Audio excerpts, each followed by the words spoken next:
Hello everyone, my name is Ravi Sharma and this is the most awaited videos. After this video, you will have a lot more clarity about mains. Mains की क्या demands है, what are the demands of every subject and how you can fulfill those demands of mains. And after this video, I don't think that you would need another video to get some clarification about mains, how it works and how you should prepare and or what you should prepare. So I have covered every single detail. I have covered demands of every subject, daily tasks of every subject, what the mains exam would look like, and descriptive I have also covered.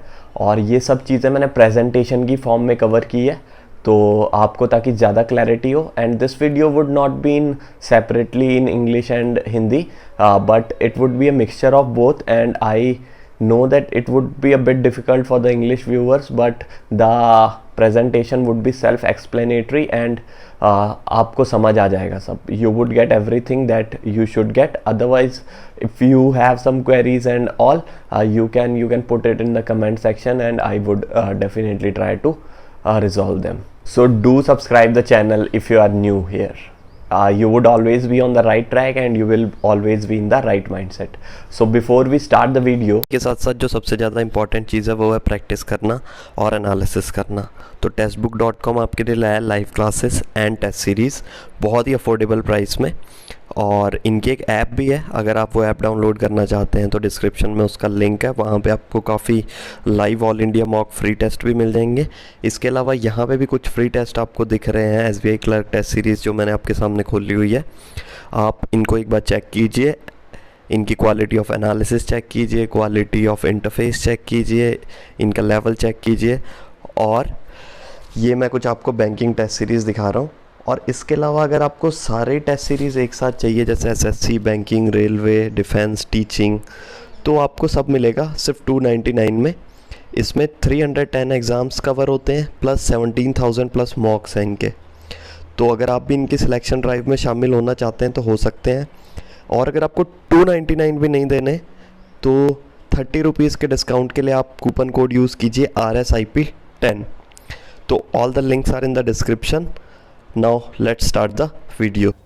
Any fool or any person can make things complex, but it takes a genius to keep it simple. तो अगर आप चीज़ों को simple रखना जानते हैं तो आपके लिए एग्ज़ाम भी सारे इजी होंगे और आपके लिए लाइफ भी ईजी होगी. देखो, कीप इट सिंपल का मतलब सिर्फ ये है कि आपको ज़्यादा सोचना नहीं है कि आप मेंस बहुत बड़ी चीज़ है या फिर ऐसी वैसी. कुछ नहीं है, जैसे प्री है वैसे ही मेंस है. तो प्री के लिए आप क्या करते हो, उनकी डिमांड समझिए, आपने प्री को क्या क्या उनकी डिमांड्स है प्री की और उन पे काम किया, अपने आप को ट्रैक किया और एग्ज़ाम क्लियर कर लिया. ऐसे ही मेंस की भी कुछ डिमांड्स हैं जो हम समझेंगे. और ये प्रेजेंटेशन मैंने काफ़ी सिंपल रखने की कोशिश की है. I tried my best to keep this presentation as simple as possible so that आपको कोई डाउट ना रहे. और अगर डाउट आता भी है तो आप कमेंट सेक्शन में मेरे से पूछ लेना, बट अपने आप से एक प्रॉमिस कर लो कि मैं चीज़ों को सिंपल रखूँगा और जो इनकी डिमांड है उसके हिसाब से पढ़ाई करूँगा, प्रोसेस पे ध्यान दूंगा और पेपर क्लियर कर लूँगा. ठीक है. So with this thought, if you want to become a champion so you have to keep it simple. That's as simple as that. So let's start the video. We would start from English language task. सबसे पहले ये समझो कि इसकी demand क्या है. देखो, 90% जो इंग्लिश का पेपर है ना वो आपका रीडिंग और कॉम्प्रिहेंडिंग स्किल्स पे डिपेंड करता है. कॉम्प्रिहेंडिंग स्किल्स मतलब अंडरस्टैंडिंग स्किल्स. मान लो कि जैसे अभी मैं हिंदी में कुछ बोल देता हूँ कि मान लो आपका नाम है सौरभ, तो सौरभ जा रही है, तो आप बोलोगे सौरभ जा रही है थोड़ी है, जा रहा होता है. तो वो अंडरस्टैंडिंग स्किल्स, इसके लिए आपने कोई ग्रामर थोड़ी अप्लाई की है, बट आप अंडरस्टैंड कर रहे हो, आपने कॉम्प्रिहेंड किया कि नहीं यार, अगर मेल बंदा है, ठीक है, तो आप उसको क्या करोगे, जा रहा है लगाओगे, जा रही है नहीं. तो ये बेसिक्स है. जैसे हिंदी में आपको आता है वैसे ही कॉम्प्रिहेंडिंग स्किल्स इंग्लिश में भी होगी. तो आपकी ये सब एरर डिटेक्शन वगैरह सब क्लियर हो जाएंगे अपने आप ही. ठीक है. तो अब बात करते हैं कि डेली टास्क क्या है. ठीक है. डेली टास्क देखो, सबसे बड़ा टास्क तो है रीडिंग. रीडिंग एक स्लो प्रोसेस है स्लो प्रोसेस है, लेकिन इस स्लो प्रोसेस को आपको बिलीव करना पड़ेगा। और ये जैसे जैसे आप रीडिंग करते जाओगे समझ समझ के, see when you are reading you have to focus on comprehending skills more than your reading skills. Speed will increase gradually, but अभी आपको कॉम्प्रिहेंडिंग स्किल्स और अंडरस्टैंडिंग स्किल्स डेवलप करनी पड़ेगी। वो कैसे करोगे कि if some sentence doesn't make any sense to you, read it again, read it as many times as, जब तक आप रीड करो तब तक आपको सेंस ना हो, तभी आप आगे बढ़ो। इसको कहते हैं कॉम्प्रिहेंडिंग स्किल्स डेवलप करना। तो जैसे जैसे आप रीडिंग करते जाओगे, after few months you would realise that you are getting better marks than before in English without even doing any grammar or something, right? So grammar अगर आपको करनी है तो रैना एंड मार्टिन से कर लो, या फिर यूट्यूब पे किसी की प्लेलिस्ट देख लो। But I would not suggest you to spend more time on grammar, but I would suggest you to spend more time on reading. So reading आपको कम से कम 45 to 60 मिनट्स करनी है। अगर आपको हिंदू नहीं समझ आता तो इंडियन एक्सप्रेस पढ़ लो एडिटोरियल, बट इम्पॉर्टेंट है कि आप 45 से 60 मिनट डेली रीडिंग कीजिए, ठीक है। उसके अलावा जो मेंस डिमांड करता है, देखो मेंस का जो एग्ज़ाम होता है ना, मैंने IBPS PO जो क्लियर किया है उसमें अराउंड 80% तो रीडिंग कॉम्प्रिहेंशन ही थे। 7-8 रीडिंग कॉम्प्रिहेंशन थे, जो कि कोई बड़ा था कोई छोटा था, जो डिफरेंट लेवल के थे, डिफरेंट मार्क्स के थे। तो इस हिसाब से चल रहा था वहाँ पे रीडिंग कॉम्प्रिहेंशन। ग्रामर के क्वेश्चन शायद ही 10-12 क्वेश्चन होंगे, तो उसमें fillers, error detection, cloze test और पैराजंबल, ये 4 चीज़ें मुझे याद है कि थी, तो इसलिए मैंने यहाँ पे लिखी है। देखो आपको डेली 4 तो कम से कम, देखो अगर आप प्री और मेंस की तैयारी एक साथ कर रहे हैं तो 2 आप प्री लेवल के रीडिंग कॉम्प्रिहेंशन करो और 3 आप मेंस लेवल के करो, और रीडिंग कॉम्प्रिहेंशन में समझ समझ के करो। और जब आंसर देखोगे तो फिर उसमें ये देखना कि आपका अप्रोच क्या था, आपने क्या सोच के वो आंसर लगाया, और जो आंसर है उन्होंने क्या सोच के वो आंसर लगाया, ठीक है। और रीडिंग कॉम्प्रिहेंशन में जो सेकंड चीज़ जो सबसे ज़्यादा मैटर करती है वो है एलिमिनेशन टेक्निक। आपको डायरेक्ट वो ऑप्शन नहीं ढूंढना जो सही है, बट आपको वो ऑप्शन ढूंढना है जो कि गलत है। 2-3 आपने गलत ऑप्शन ढूंढे तो आपका राइट ऑप्शन अपने आप मिल जाएगा। This is called elimination technique, right. So apart from reading comprehension आपको प्रैक्टिस कहाँ से करनी है, एक एरिस्टोटल 99 RC आती है, उसमें काफ़ी अच्छे से बताया हुआ है। या तो आप उससे प्रैक्टिस कर सकते हैं, या RC बाय सुजीत कुमार, या फिर आपको गूगल पे जस्ट राइट की मेंस लेवल के आपको बैंकिंग के रीडिंग कॉम्प्रिहेंशन RCs चाहिए, तो वहाँ से आप प्रैक्टिस कर सकते हैं, ठीक है। इसके अलावा पैराजंबल, फिलर, एरर डिटेक्शन और क्लोज टेस्ट, ये आपके जो मॉक टेस्ट आप दोगे ना उसी से हो जाएगा, ठीक है। अगर आपको डेली ये भी करने हैं तो आप क्या करो कि गूगल पे लिखो। देखो गूगल ही सबका सोल्यूशन है, और टेलीग्राम भी सोल्यूशन है। टेलीग्राम के सर्च बॉक्स में भी लिख के देख लेना कि मेंस लेवल पैराजंबल या फिर कुछ भी, तो अगर आपको वहाँ से मिलते हैं तो ठीक है, नहीं तो Google is the other best source, right. या फिर एक वो बुक आती है कौन सी, पैरामाउंट बाय नीतू सिंह करके, ठीक है। वो SSC के लिए मेनली होती है, बट ये चीज़ें आपको मिल जाएगी उसमें भी।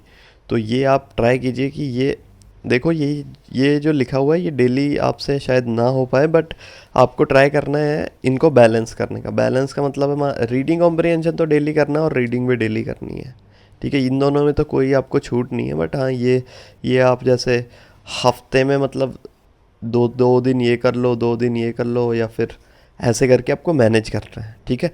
ये मैंने आपको बता दिया कि इसी में आपको पूरा पेपर दिख जाएगा, ठीक है।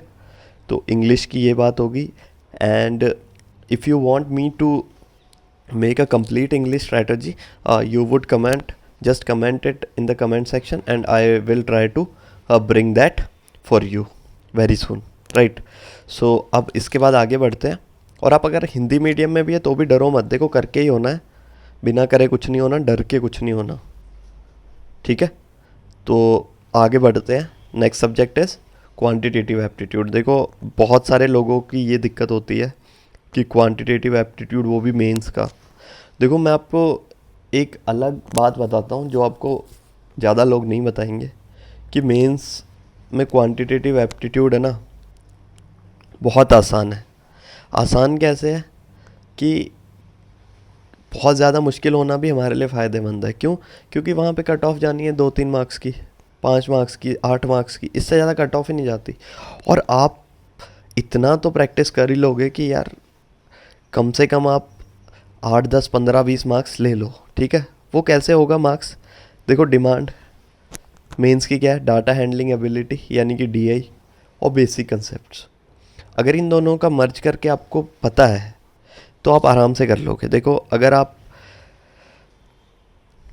मेंस की तैयारी कर रहे हो तो आपको arithmetic based DI, missing DI, caselet और ट्रेडिशनल डीआई, इनमें फ़र्क क्या है? ट्रेडिशनल डीआई जैसे जो सिंपल डीआई होती है ना, table, bar chart, bar graph, pie chart, तो ये चीज़ों को ऐसे कंबाइन करके एक बार ग्राफ दे देंगे और एक आपको टेबल दे देंगे, तो उसका कंबाइन करके जो डीआई बनाते हैं वो ट्रेडिशनल है। केसलेट आपको पता ही है, जो पैराग्राफ के फॉर्म में होती है। मिसिंग में कुछ चीज़ें मिसिंग होती है, filling the blanks type DI होती है वो। और अरिथमेटिक बेस्ड डीआई और केसलेट में ज़्यादा फ़र्क नहीं है। अरिथमेटिक बेस्ड डीआई किसी अरिथमेटिक, ये जो अरिथमेटिक के टॉपिक्स हैं इनमें से ही किसी टॉपिक पे बेस्ड अरिथमेटिक की डीआई होगी, ठीक है। तो वो अरिथमेटिक बेस्ड डीआई है। उसके अलावा अरिथमेटिक पे हमें वर्क करना है। और एक चीज़ है पीएनसी एंड प्रोबेबिलिटी। देखो, ये बहुत आसान सवाल आता है इसका मेंस में, बट लोग ये छोड़ के चल जाते हैं। देखो, आप एक बार ट्राई करो, बेसिक कंसेप्ट समझो, और 2 2 4 4 क्वेश्चन अगर आप कर लोगे, या फिर 50 क्वेश्चन एक बार में पीएनसी और प्रोबेबिलिटी के 50 क्वेश्चन आप कर लो। उसके बाद आपको इसको करने की भी दोबारा ज़रूरत नहीं पड़ेगी, और बेसिक कंसेप्ट पे करो, ठीक है। It is worth it to invest time in these 2 topics, I am telling you, right. So इन दोनों पे भी काम करो। और इसके अलावा आता है डाटा सफिशिएंसी। डाटा सफिशिएंसी के भी 5 क्वेश्चन आपको करने चाहिए डेली।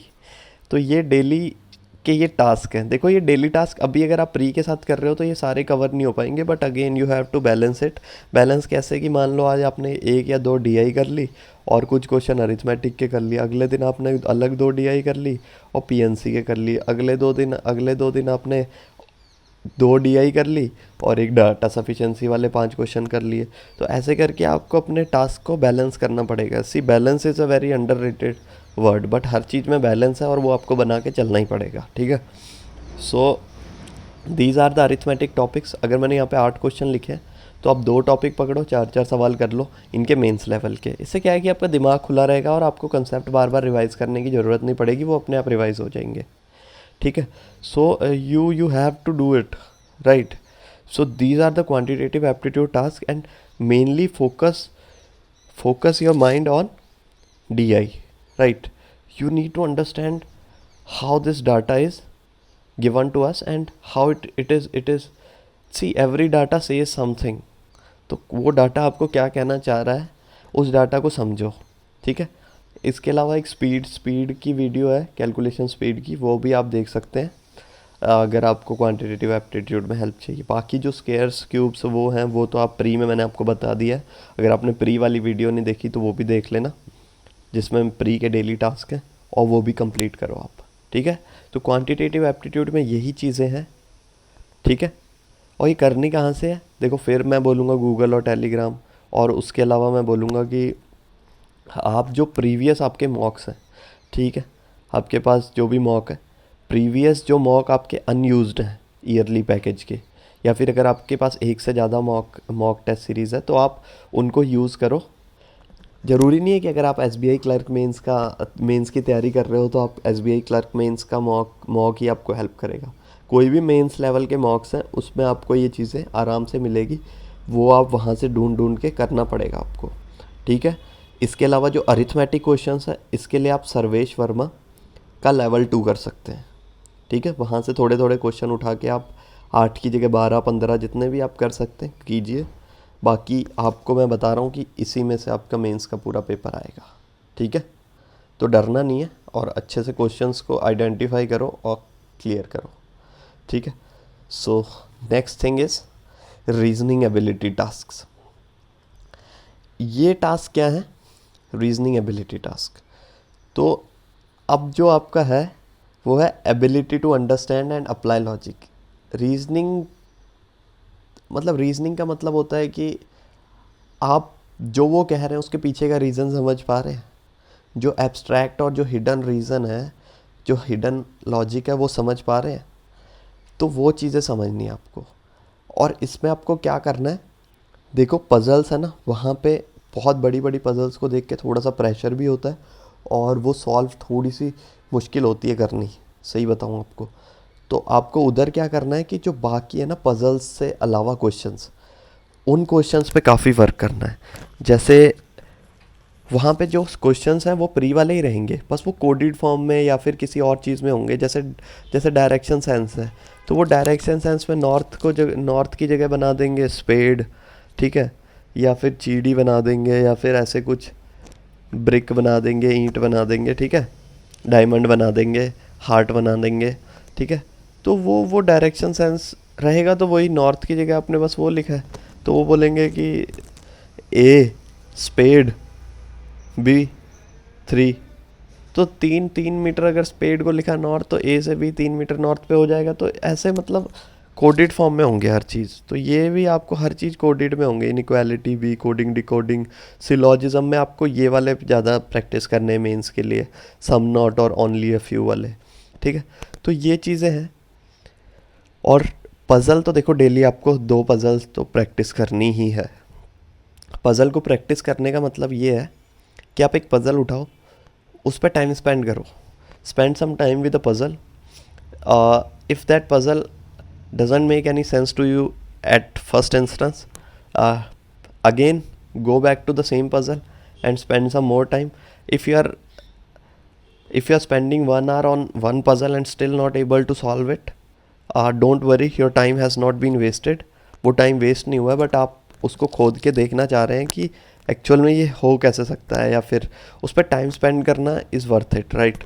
सो एक पज़ल पे 2-3 बार टाइम स्पेंड करो, फिर ना हो तो फिर सॉल्यूशन देख के फिर से टाइम स्पेंड करो, ठीक है। तो मेंस की प्रेपरेशन मेनली फैमिलियरिटी पे डिपेंड करती है और आपके कॉन्फिडेंस पे डिपेंड करती है। जो कॉन्फिडेंस और familiarity of with the questions बढ़ेगा, वो किससे बढ़ेगा? रेगुलर प्रैक्टिस से। जब आप रेगुलर प्रैक्टिस करोगे तभी आपकी वो चीज़ बढ़ेगी, ठीक है। तो पजल्स एंड सिटिंग अरेंजमेंट आपको डेली प्रैक्टिस करना है, इनपुट आउटपुट के 2 सेट। और ये फिर अगेन मैं ये बोलूँगा कि ये जो मैंने यहाँ पे टारगेट्स लिखे हैं ना, ये 5 5 3 3 5 2 3 10, इनको आपको बैलेंस करना है।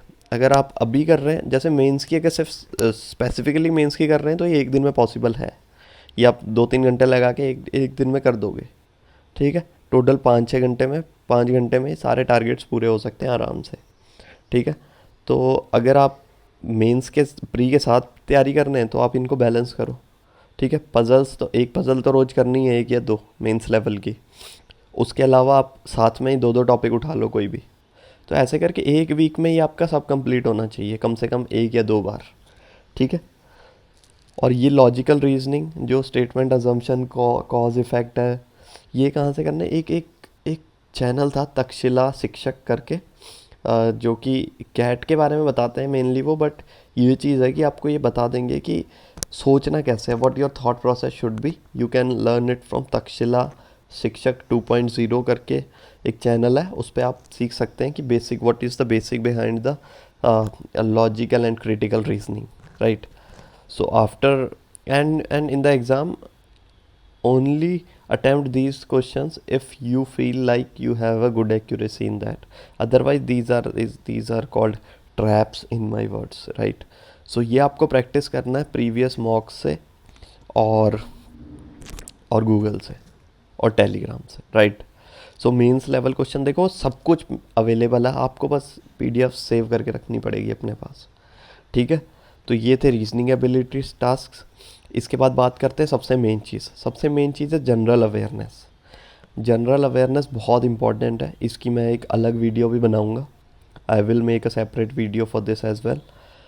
बट ये आपसे क्या डिमांड करता है कि आपको आसपास की अवेयरनेस होनी चाहिए, स्पेशली जो बैंकिंग और इकोनॉमी में अभी चल रहा है उस पर आपको जो भी कोई न्यूज़ आ रही है, मान लो किसी बैंक ने नया ऐप लॉन्च किया, वो आपको पता होना चाहिए उस ऐप का नाम, या फिर भारत सरकार कोई बैंकिंग से रिलेटेड स्कीम्स ला रही है तो वो पता होना चाहिए, या फिर किसी देश ने हमसे लोन लिया या हमने वर्ल्ड बैंक से लोन लिया या एशियन डेवलपमेंट बैंक से लोन लिया, तो वो कितना लिया, कौन से स्टेट के लिए लिया और किस चीज़ के लिया, रोड के लिए लिया या कोरोना के लिए लिया या फिर जिस भी चीज़ के लिए लिया, ये चीज़ें बैंकिंग अवेयरनेस में आती है। तो करंट बैंकिंग अवेयरनेस तो आपकी डेली वीडियोस अगर आप किसी की भी देख रहे हो उससे कवर हो जाएगा। ट्राई करो कि अपने नोट्स बनाओ, या फिर अगर आपको पीडीएफ से पढ़ना आसान लगता है तो पीडीएफ का प्रिंट आउट लो और बार बार उसको रिवाइज करो. Frequent revision would be the key in general awareness and you have to revise. And banking, और ये जो आपके ना लास्ट 6 मंथ्स के आते हैं इसमें, तो आपको लास्ट 6 महीनों को अभी से रिवाइज करना शुरू करना पड़ेगा, जनवरी से लेके जून तक के. ठीक है, तो ये इंपॉर्टेंट है. और जो स्टैटिक जनरल अवेयरनेस है, इसकी तो पीडीएफ्स आपको कहीं से भी मिल जाएगी. इसमें आप डेली एक एक टॉपिक, या फिर हफ्ते में एक दिन रखो जिस दिन आप 3-4 टॉपिक कर लो, या हफ्ते में 2 दिन रखो. तो इसमें कैसे कैसे टॉपिक्स आते हैं, इसमें जनरल स्टैटिक जनरल अवेयरनेस में जो टॉपिक आते हैं वो होते हैं, जैसे मान लो वाइल्ड लाइफ सेंचुरी है, नेशनल पार्क है, रिवर्स हैं, ये चीज़ें आती है, नेशनल हाईवे है. ठीक है, तो ये चीज़ें आपको स्टैटिक जनरल अवेयरनेस में करनी पड़ेगी. और स्टैटिक बैंकिंग अवेयरनेस के लिए पीडीएफ्स आती है, टेक्स्ट बुक, ऑली बोर्ड, ग्रेड अप, इनकी आपको ना स्टैटिक बैंकिंग अवेयरनेस, जो कि बेसिक बैंकिंग कहते हैं जिसे, वो आएगी. लेकिन जो स्टैटिक बैंकिंग का भी सवाल आएगा वो आपको करंट से रिलेटेड आएगा. ठीक है, मान लो कि एसबीआई से रिलेटेड कोई न्यूज़ है, तो वो आपको ये पूछ सकता है कि एसबीआई कब स्टैब्लिश हुआ था या कब नेशनलाइज्ड हुआ था. ठीक है, तो ये इम्पॉर्टेंट है. या फिर एसबीआई का लोगो क्या है, अपना मोटो क्या है, और या फिर उनका जो करंट चेयरमैन है वो कौन है. तो ये चीज़ आ सकती है स्टैटिक बैंकिंग अवेयरनेस में, बट वो it would be related to the current banking only. Right, so for general awareness I'll try to bring a video soon, but till then this is enough, I would believe. Next comes is descriptive writing. See, descriptive writing would not check your content as much as they check your writing ability test, writing ability skills. So this is the demand, writing ability, how articulately you can write, how beautifully you can jot down your thoughts. This is what descriptive is all about.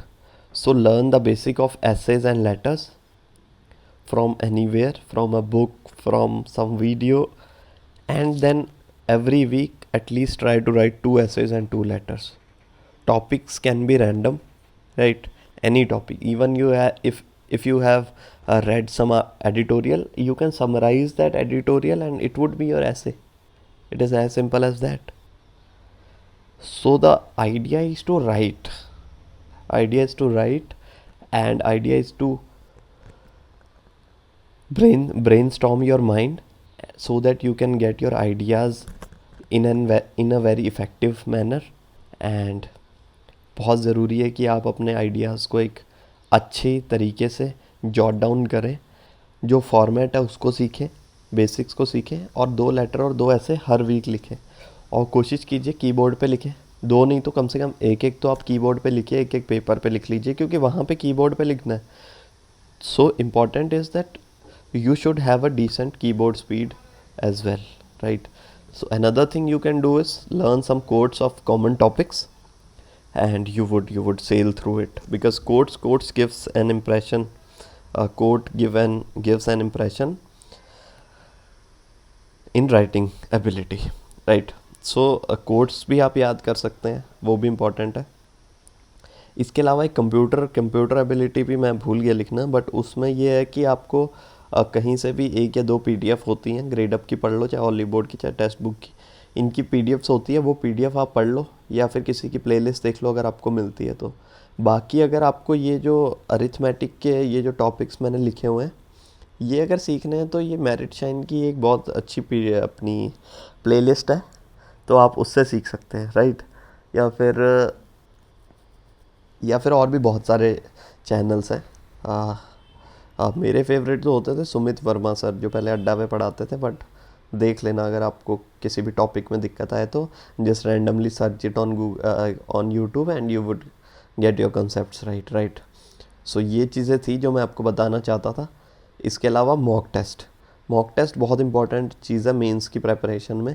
Mock test में आपको कम से कम 10 या 15 mains से पहले mock देने हैं. देखो मैं तो कहता हूँ 3, 4 या 5 मॉक तो आप प्री से पहले ही दे दो, और 10 दे दो प्री के रिज़ल्ट के बाद, राइट? तो उससे क्या होगा कि 15 से 18 मॉक्स आपके हो जाएंगे कवर मेंस के, और आपकी बहुत इंड्योरेंस बन जाएगी. देखो डिमांड क्या है? इंड्योरेंस और ability to perform in pressure. आपको कभी भी सबमिट करके नहीं देना मॉक, ठीक है। हाँ, अगर प्रैक्टिस के लिए आपको कोई और मॉक, जैसे आप प्रैक्टिस के लिए कोई और मॉक दे रहे हो, या फिर इन इन इन इन सवालों को निकालने के लिए आप प्रैक्टिस के लिए आपको ये सवाल चाहिए, तब तो आप सबमिट कर दो किसी और एग्ज़ाम का। लेकिन जो जैसे मान लो SBI क्लर्क 2021 की आप प्रेपरेशन कर रहे हो, तो ये 15 मॉक आपके फुल लेंथ मॉक होने चाहिए, जिससे आपको 2-2.5 घंटे बैठने की आदत पड़े। उससे आपकी इंड्योरेंस और स्टेमिना बढ़ेगा और आप धीरे धीरे परफॉर्म भी करना शुरू करेंगे। और प्लान करो मॉक को, और फिर मॉक को दो, और उसके बाद उसकी प्रॉपर एनालिसिस करो। और जो भी क्वेश्चन उस मॉक में आया है वो क्वेश्चन आपको आना चाहिए मॉक के बाद, राइट। ये मेन पर्पस होता है। और परसेंटाइल पे फोकस करो और अपने आप को इम्प्रूव करने की कोशिश करो। Don't get overwhelmed if you get good marks, and don't get bogged down even if you do not score good marks in the mock, because mock is not to जज योर सेल्फ। हाँ, percentile से focus करके थोड़ा सा अपने आप को देख सकते हैं कि आपका अभी क्या लेवल है, बट आप उससे घबराएं नहीं, बहुत टाइम है और आप मेंस को कर लेंगे अगर आप ये चीज़ें सब फॉलो करेंगे तो, ठीक है। इसके अलावा लास्ट चीज़ है फियरलेसनेस। देखो, ये बहुत इम्पॉर्टेंट चीज़ है। अगर आप डर रहे हैं मेंस से, तो फिर मेंस बहुत मुश्किल हो जाएगा, ठीक है। तो डरना नहीं है, मेंस कुछ ज़्यादा नहीं है। उसके लिए मैं 2-3 चीज़ें बोल दूँ। एक तो stick to your basics, basics से ही सब आगे बढ़ता है। उसके अलावा आप डरेंगे नहीं, आप सिंपल रखेंगे और जो चीज़ें मैंने बताई है वो करेंगे, ठीक है। So what I have written here, look into the face of the fear and fear will disappear. अगर आपका कोई सब्जेक्ट वीक है, आपको डर लगता है उससे, तो सबसे पहले वही चीज़ कीजिए और वो फियर धीरे धीरे डिसअपीयर हो जाएगा, ठीक है। So that is all about this video. If you like the video, you can like and subscribe the channel to keep yourself on track and always in the right mindset। मैं preparation के साथ mindset की भी काफ़ी बात करता हूँ कि कैसे आपको कैसे आपको प्रेशर हैंडल करना है एक्चुअल एग्ज़ाम में और मॉक टेस्ट में, और लाइफ में भी आपको कैसे डिफ़िकल्ट सिचुएशंस में एज अ चैम्पियन बन के बाहर निकलना है, ठीक है। तो अगर आपको लगता है कि आपको सब्सक्राइब करना चाहिए तो आप कर लो, और that is it. All the best. I hope you liked the video and thank you very much.